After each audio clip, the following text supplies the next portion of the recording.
അല്ല, ഭയം ഞങ്ങൾക്കല്ല, BJP-ക്കാണ്. അതുപോലെ തന്നെ മാർക്സിസ്റ്റ് പാർട്ടിക്കാണ്. അപ്പോൾ CPM-നും BJP-ക്കും കോൺഗ്രസിന് ഭയമാണ്.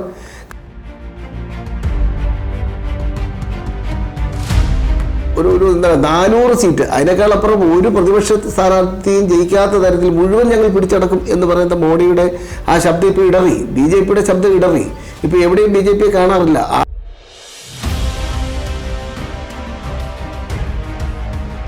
കോൺഗ്രസിനല്ല, കോൺഗ്രസിനെയാണ് CPM-നും BJP-ക്കും ഭയമെന്ന് മുതിർന്ന കോൺഗ്രസ് നേതാവ് പന്തളം സുധാകരൻ. BJP-യുടെ സ്വരം ഇടറി തുടങ്ങിയെന്നും അദ്ദേഹം പറഞ്ഞു.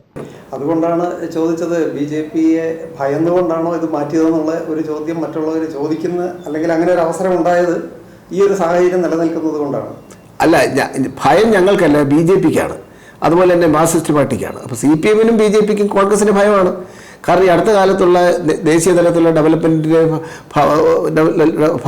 ഭാഗമായി ഏതായാലും ഒരു 400 സീറ്റ്, അതിനേക്കാളപ്പുറം ഒരു പ്രതിപക്ഷ സ്ഥാനാർത്ഥിയും ജയിക്കാത്ത തരത്തിൽ മുഴുവൻ ഞങ്ങൾ പിടിച്ചടക്കും എന്ന് പറയുന്ന മോഡിയുടെ ആ ശബ്ദം ഇപ്പോൾ ഇടറി, BJP-യുടെ ശബ്ദം ഇടറി. ഇപ്പോൾ എവിടെയും BJP-യെ കാണാറില്ല. ആകെയുള്ളത് ഈ പണം കൊടുത്തുള്ള അല്ലെങ്കിൽ ഒരു പെയ്ഡ് പ്രവർത്തനങ്ങളാണ്. ഞങ്ങളെ സംബന്ധിച്ചിടത്തോളം ഇപ്പോൾ ഞങ്ങൾക്കൊരു വോട്ടും ഒരു നോട്ടും വേണമെന്നാണ് ഞങ്ങൾ ഇപ്പോൾ ആവശ്യപ്പെടുന്നത്.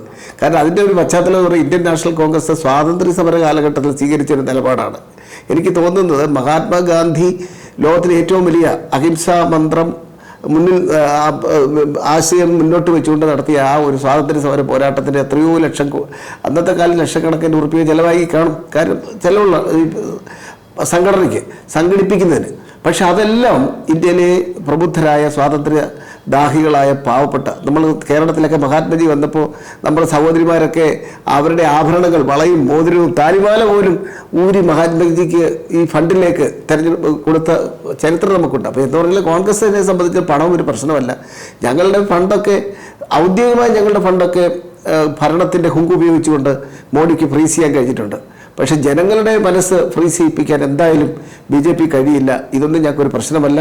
നമുക്കെന്തായാലും ഈ ജൂണിൽ കേന്ദ്രത്തിൽ ഒരു പുതിയ പാർലമെൻറ്റിൽ പുതിയ ഗവൺമെൻറ് വരുന്നത് അത് ശ്രീ രാഹുൽ ഗാന്ധി നേതൃത്വം നൽകുന്ന, അല്ലെങ്കിൽ ഇന്ത്യൻ നാഷണൽ കോൺഗ്രസിന് നേതൃത്വം നൽകുന്ന, NDA നേതൃത്വം നൽകുന്ന, ഇപ്പോൾ ഇന്ത്യ മുന്നണി നേതൃത്വം നൽകുന്നതായിരിക്കും. അത് NDAക്ക് ഏറ്റവും വലിയ കനത്ത അടിയുമായിരിക്കും. കാര്യത്തിൽ ഒരു സംശയമില്ല.